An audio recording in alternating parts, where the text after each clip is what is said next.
जब पूरा देश सामाजिक, सांस्कृतिक, आर्थिक एवं राजनीतिक संकट से गुजर रहा है तथा देश के सामने बहुत सारी चुनौतियां एवं प्रश्न खड़े हैं, ऐसे में एक सन्यासी, एक योगी, भारत माता का सपूत, राष्ट्रनायक स्वामी रामदेव जी महाराज देश, धर्म व संस्कृति की रक्षा के लिए तथा देश के लोगों को सामाजिक व आर्थिक न्याय दिलाने के लिए अनवरत तप एवं संघर्ष कर रहे हैं।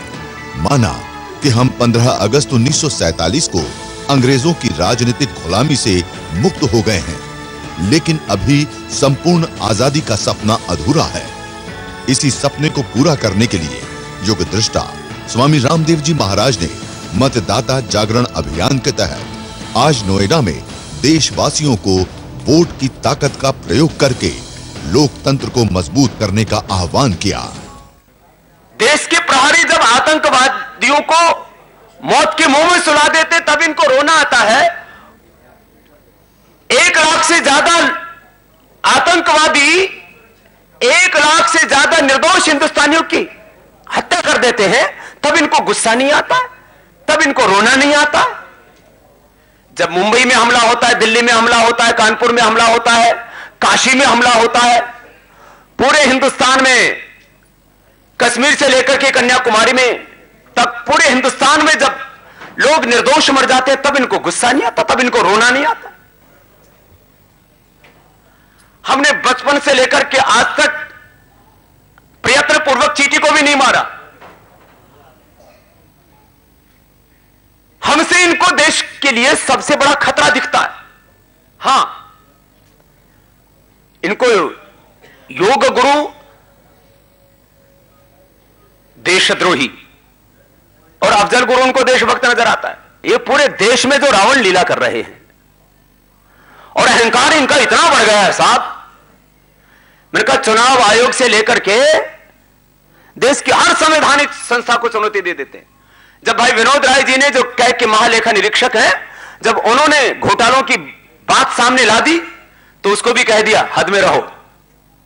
बाबा से तो कह दिया या तो चुप हो जाओ, नहीं तो मिटा दिए जाओगे, रास्ते से हटा दिए जाओगे। मैंने कहा एक रामदेव को तो हटा दोगे, पूरे देश की आवाज को कैसे दबाओगे? बहुत खतरनाक स्थिति से देश गुजर रहा है और गुस्सा आना चाहिए देश के लोगों को कि पूरा हिंदुस्तान लूट लिया। अब और कितना लूटोगे? देश के लोगों को गुस्सा आना चाहिए। गुस्सा है भी, आक्रोश है भी। पूरे देश में क्रांति के बुलबुले उठ रहे हैं। चारों ओर देश में आक्रोश की आग लगी हुई है। जनता अपना गुस्सा मतदान में व्यक्त भी कर रही है। कहीं 20, कहीं 30, कहीं 40% मतदान बढ़ रहा है। यह बढ़ा हुआ मतदान इनके चेहरे पर तमाचे का काम करेगा। देश की सर्वोच्च अदालत ने तो फैसला सुना ही दिया, देश की जनता की अदालत से भी फैसला आएगा तो बिहार से भी बुरी हालत इनकी होने वाली है। और लोग इनको, इस पार्टी को वोट देकर के अपना वोट भी नहीं खराब करना चाहते। अब एक ही रास्ता बचता है, बहिष्कार। जिस पार्टी ने देश को लूटा है, बर्बाद किया है, तबाह किया है, देश को शर्मसार किया है पूरी दुनिया के सामने, चाहे वो भूख की बात हो, चाहे भ्रष्टाचार की बात हो, चाहे काले धन की बात हो, चाहे क्रूरता बर्बरता की बात हो, मिलावट की बात हो, रैप की बात हो, चाहे गंदगी की बात हो, जनसंख्या की बात हो, चाहे जल प्रबंधन की बात हो, कचरा प्रबंधन की बात हो, सब मामलों के अंदर पूरी दुनिया के सामने हमें सर झुका करके जीना पड़ता है। तो पूरी दुनिया के सामने जिस पार्टी ने शर्मिंदा किया है, उस पार्टी को लोग सबक तो सिखाएंगे। एक ही रास्ता उनका, सामाजिक बहिष्कार करे, राजनीतिक बहिष्कार करे। हमको राजनीतिक विकल्प लेकर के नहीं आए, बस इतना ही कह रहे हैं। जो इस देश की लूट के लिए बड़े रूप में गुनहगार हैं, जिम्मेदार हैं, उनका तो एक बार बहिष्कार करो। फिर जो उपलब्ध हैं उसमें से जो कम दागदार है उसको चुन करके राजनीतिक शुद्धिकरण की शुरुआत करो। भारतीय राजनीति की पुनर्जन्म की आधारशिला तैयार करो। भगवान श्री राम और कृष्ण की धरती उत्तर प्रदेश, और जब जब देश में कोई बड़ा परिवर्तन हुआ है तो उत्तर प्रदेश ने एक बहुत बड़ी भूमिका निभाई है।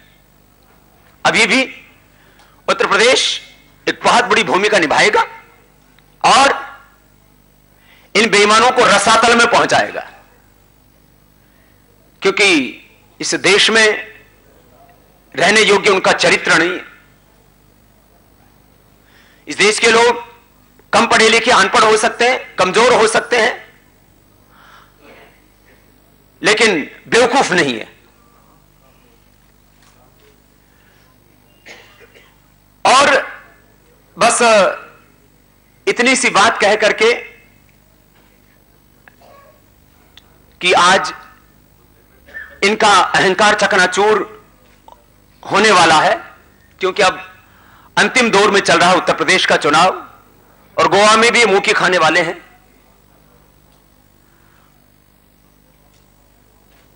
पूरे हिंदुस्तान में घूम घूम करके हम लोगों को जगा रहे हैं, बता रहे हैं कि लूटने वाले चंद लोग हैं। देश को लूटने वाले यदि दो हाथ हैं तो बचाने वाले लाखों करोड़ों हाथ हैं। अब हिंदुस्तान बचेगा, किसी भी काम में वक्त जरूर लगता है। परिवर्तन शुरू हो चुका है और बौखलाहट में बचकाने बयान इस पार्टी के नेता रोज देते हैं। बाबा रामदेव हो या कोई दूसरा व्यक्ति या संगठन जो भी इनके खिलाफ आवाज उठाता है, उसके ऊपर रोज ये चारित्रिक हमले करते हैं। और मैंने कहा, अहंकार तो जिन अंग्रेजों के राज्य में कभी सूर्यास्त नहीं होता था, उनका अहंकार चकनाचूर हो गया। जो राजा सैकड़ों पीढ़ियों से देश पर राज कर रहे थे, उनके राजपाट खत्म हो गए, तो 2-3 पीढ़ियों तक बहुत लूट लिया। तो हम परिवर्तन के लिए आह्वान कर रहे हैं। इवेंट मैनेजमेंट कंपनी ने ट्रेनिंग दी कि तुम गुस्सा दिखाओ। लोगों ने कहा देश लूट लिया और हम पर गुस्सा करते हो। उल्टा गुस्सा हमको आना चाहिए, गुस्सा तुम दिखाते हो।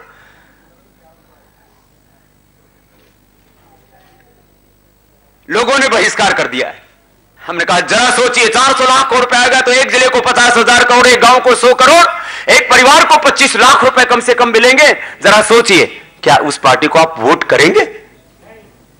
तो अब इनके हौसले पस्त हो रहे हैं और तिल मिला के बिल मिला करके रोज, पहले तो गुरु बाबा के ऊपर हमला करता था, पहले गुरु आक्रमण करता था, अब गुरु का असर चेले पर तो पड़ेगा, फिर चेला बाबा के पीछे पड़ा, फिर तो पूरा खानदान बाबा के पीछे पड़ गया साहब। लोग कहते बाबा जी आप उनके ऊपर आक्रमण क्यों करते हो? मैंने कहा हम में कहां हिम्मत उनके ऊपर आक्रमण करने की। हम फकीर, वो अमीर, वो वजीर, वो वजीर आलम साहब। उन्होंने लाखों करोड़ रुपए लूट लिए हिंदुस्तान के। हम तो दान चंदे के पैसे से पुण्य करते हैं, लोगों की सेवा करते हैं। हम कहां उनको चुनौती दे सकते हैं? बाबा का टारगेट कोई खानदान, कोई पार्टी नहीं, लेकिन बाबा सहित जो भी भ्रष्टाचार, काले धन और भ्रष्ट व्यवस्थाओं के खिलाफ आवाज उठाता उस पार्टी के टारगेट पर आ जाता है, उसके रडार पर आ जाता है। और किसी पार्टी को आपत्ति नहीं हमारे कामों से। हमने काले धन, भ्रष्टाचार, व्यवस्था परिवर्तन के मुद्दों को लेकर के बीजेपी को पत्र लिखा, भारतीय कम्युनिस्ट पार्टी को, भारतीय जनता पार्टी को पत्र लिखा। उन्होंने कहा बाबा जी हम आपके सभी मुद्दों से पूर्ण रूप से सहमत हैं कि काला धन जो विदेशों में जमा राष्ट्रीय संपत्ति घोषित होना चाहिए और उसको वापस लाने का राइट प्रोसीजर, उसकी सही प्रक्रिया अपनानी चाहिए। काले धन को खत्म करने के लिए सही प्रक्रिया नहीं अपनाती है पार्टी। भ्रष्टाचार को मिटाने के लिए जब लोकपाल की बात आई तो उसके निष्पक्ष और निष्कासन की निष्पक्ष प्रक्रिया नहीं अपनाई। सीबीआई के एंटी करप्शन विंग को उसके अंडर में नहीं रखा। और अब तो कहां ये लोकपाल बनाएंगे साहब, ये तो चुनाव आयोग के अधिकार छीनने की तैयारी कर रहे हैं। हालात बहुत खराब है।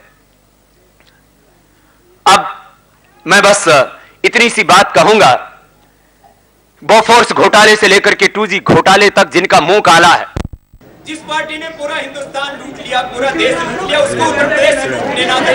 और हमने कहा जो बड़े गुनहगार हैं उनका पहले बहिष्कार करो, और जो उपलब्ध है उनमें से जिनके चेहरे पर, जिनके दामन पर कम दाग है, जिनका नेतृत्व, जिनकी नीतियां और जिनकी नीयत ठीक दिखती है। देखो उत्तर प्रदेश में भारतीय जनता पार्टी ने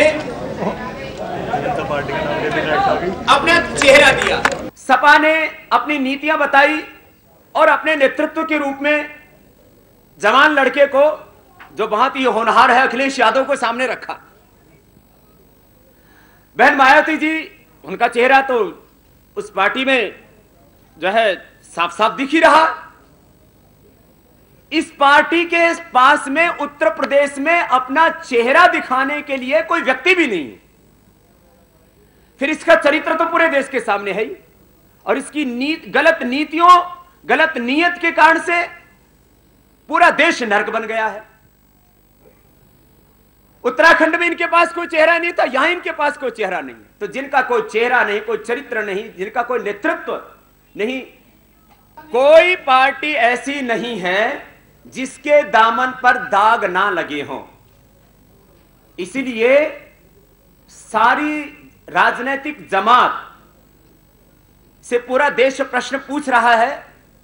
पूर्ण स्वस्थ विकल्प नहीं है। इसलिए मैंने कहा कि पहले बड़े बेईमान को सबक सिखाओ, फिर जो उपलब्ध है उनमें से कम दागदार को चुनो और उनको बता दो कि भाई नहीं सुधरोगे तो तुम्हारा भी वही हाल होगा जो उस पार्टी का हो रहा है। दूसरे प्रधानमंत्री कितने हैं इस देश में? दूसरे प्रधानमंत्री तो नाम मात्र के आए। गुजराल जी के दिन कितने गुजरे सत्ता में, देवेगौड़ा जी कितने दिन सत्ता के घोड़े पर बैठे साहब, और हमारे चंद्रशेखर जी जो कितने 4-4, 5-5 महीने, मोरारजी देसाई जी को भी नहीं रहने दिया। थोड़े दिन रहे वाजपेयी जी, और उनको बुजुर्ग हैं और उन्होंने देश के लिए बहुत अच्छे अच्छे काम भी किए हैं, तो उनको देश के लोग आज भी बहुत प्यार करते हैं। तो भाई 65 वर्षों में 55 से ज्यादा वर्षों तक जिनका इस देश के ऊपर शासन रहा, जो भी विकास किया वो किसानों ने किया, वैज्ञानिकों ने किया, जो भी विकास किया वो उद्योगपतियों ने किया, व्यापारियों ने किया, जो भी इस देश का विकास किया आम नागरिकों ने किया। उस विकास का श्रेय तो अपने आप लेना चाहते हैं, और जो देश में विनाश हो उसकी जिम्मेदारी से बचना चाहते हैं। बाबा रामदेव का हमला किसी पार्टी पर, मैंने कहा नहीं किसी खानदान पर नहीं। देखिए, मैं चुनाव आयोग का सम्मान करता हूं। अब आप हालत देखिए ना, ये तो नोटिस देने पर ही इतना नोटिस ले रहे हैं कि इनको नोटिस देने का अधिकार ही छीनने की तैयारी हो रही है चुनाव आयोग की। वो कार्रवाई करता तो उसकी हालत क्या करते ये। अरे साहब, संवैधानिक संस्थाओं की छोड़िए, ये तो सुप्रीम कोर्ट के फैसलों को भी पुनर्विचार याचिका डाल डाल करके और जो है उनको रद्दी के कचरे में डालना चाहते हैं। देश की सबसे बड़ी अदालत के फैसलों को भी, उसको भी चुनौती दे देते हैं, तरकीब निकाल लेते हैं पुनर्विचार याचिका। माने ये सच को स्वीकार करने के लिए तैयार ही नहीं, और जो सच से पर्दा हटाता है वो इनको, इनकी आंखों की किरकिरी बन जाता है। और वही बाबा के साथ हो रहा है। देखिए, पूरा हिंदुस्तान देख रहा है। अंडर प्रेशर खाली कुछ संवैधानिक संस्थाएं नहीं, ये पूरा देश ही अंडर प्रेशर कर दिया उन्होंने। सारे देश की संवैधानिक संस्थाओं, देश के संविधान का इन्होंने गला घोट दिया है, लोकतंत्र की हत्या कर दी है। अब तो इनको सबक सिखाना ही पड़ेगा। इनकी औकात देश के लोगों को बतानी पड़ेगी। देश की जनता में बहुत ताकत है। मैंने कहा, अहंकार तो अंग्रेजों का नहीं चला, बड़े बड़े राजा महाराजाओं का नहीं चला साहब। ये तो देखिए, चुनाव आयोग ने पिछले कुछ वर्षों में प्रशंसनीय काम किया है। बहुत हद तक जो उसको अधिकार मिले हुए उनका उन्होंने सदुपयोग भी किया है। लेकिन अभी ये चुनाव आयोग के भी अधिकार छीनने की कोशिश करेंगे और उसको सबको मिलकर के नाकामयाब करना पड़ेगा। देखिए, मेरा इशारा कम दागदार को लेकर के है। वो जिस भी एक उस बेईमान पार्टी को छोड़ करके बाकी पार्टियों में जो कम दागदार है उनको चुन करके राजनीतिक परिवर्तन की आधारशिला तैयार करें। देखिए, राजनीतिक विकल्प की आवाजें पूरे हिंदुस्तान में उठ रही हैं। हम मात्र सत्य, सिद्धांत और देश हित की लड़ाई लेकर के आगे बढ़ रहे हैं। देश का भविष्य बताएगा कि राजनीति किस दिशा में जाएगी, लेकिन परिवर्तन अवश्यंभावी है। राजनीतिक विकल्प, क्या देश में कभी नया भी खड़ा हो सकता है जिसके चेहरे पर एक भी दाग ना हो? इसके बारे में तो ये भविष्य बताएगा, अभी मैं कुछ नहीं कह सकता। भ्रष्टाचार ही मुद्दा है, लेकिन बड़ा भ्रष्ट, बड़ा बेईमान, वो छोटे वाले को बड़ा बेईमान बता रहा है। भ्रष्टाचार ही चारों तरफ मुद्दा है, लेकिन लोगों के पास, मैंने कहा 100% शुद्ध विकल्प नहीं है। ये बस बहुत बड़ा असामंजस्य है, और काला धन इतना बड़ा मुद्दा बन चुका है, पूरे हिंदुस्तान के लोगों को पता। आपने देखा, हम जहां भी जाते हैं लाखों लोग आते हैं हमारी सभाओं में। क्यों आते हैं? हम उनके साथ में कोई झूठे वादे नहीं करते हैं। हम उनको नहीं कहते हैं कि गरीबी हटा देंगे, हम नहीं कहते हैं कि उनको जो है हम विकास के नाम पर हम उनको बुलाते हैं। हम तो उनको मुद्दों के आधार पर जगाते हैं, और पूरा हिंदुस्तान जाग रहा है। विकास धन से होगा और भ्रष्टाचार मुक्त शासन से होगा, उसकी बात ही नहीं कर रहे। तो मैंने कहा ये जो समय चल रहा है ये बहुत उलझन भरा जरूर है, लेकिन इससे ही सुलझेगी समस्याएं। देखिए, हम तो देश के लोगों को तैयार कर रहे हैं व्यवस्था परिवर्तन के लिए, काला धन लाने के लिए, भ्रष्टाचार मिटाने के लिए। फिर देश के लोग क्या करेंगे, देश के लोग तय करेंगे। देखिए, हमने कोई देशी विदेशी पुरस्कार लिए नहीं, इसलिए हम अपने बारे में कह सकते हैं। और यदि किसी को कोई पुरस्कार देता है किसी के कार्य के लिए, और वह उस पुरस्कार के धन का राष्ट्र कल्याण के कार्यों में सदुपयोग करता है, तो इसमें मुझे लगता है कि कोई आपत्ति नहीं होनी चाहिए। देखिए, ये लोकपाल भ्रष्टाचार मिटाने वाला नहीं, ये लोकपाल भ्रष्टाचार बढ़ाने वाला बनाना चाहते हैं। ये काले धन को लाने के लिए नहीं, काले धन वालों को बचाने के लिए संधियां करते हैं। 85